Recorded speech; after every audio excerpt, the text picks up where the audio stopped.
যিনি আমার আগে বয়ান করেছেন মাওলানা আবুল কালাম আজাদ দামাত বারাকাতুহুম। যখন আমরা মাউতের সামনে কথা বলা শিখি নাই তখনও তার কণ্ঠ আমাদের কানে। কথা বলেন না কেন? সে গজলগুলো শুনলে এখনো চোখ থেকে পানি আসে না?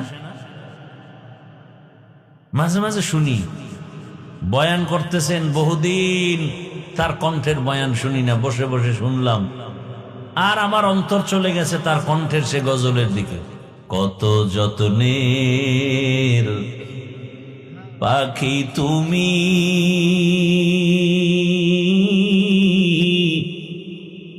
কাজল বরণ টিয়া,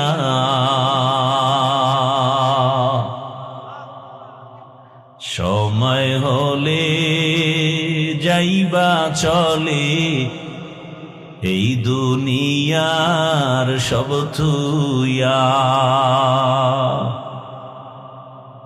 কার কণ্ঠ?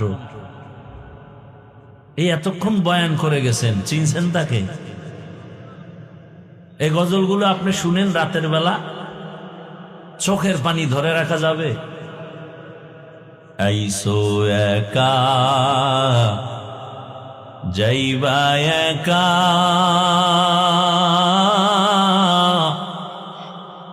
সঙ্গে কেহ যাইবে না,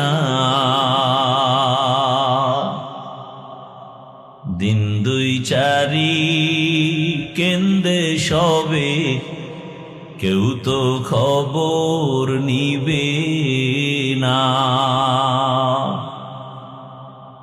আছে এগুলো এখন? মাটির পিঞ্জিরা ভাঙ্গিয়া চুরিয়া, একদিন তো যাইবে পাখি সারিয়া সারিয়া। আর এখন পোলাপান কি কর, গজল নাই, সব বাহানা। গজল গাওয়ার আগে আগে ওই শিল্পীরা গান গায় যখন, আগে একটু কি জানি বলে, ভাব লয়, হুম হুম হুম হুম হুম হুম, এইগুলো গজল। আগে ভাব। আর সে আগের গজল কত সুন্দর। গজল গায় মনে হয় একজন হবে হারমোনিয়াম বাজা, একতারা বাজা। আল্লাহ হেদায়াত দান করে।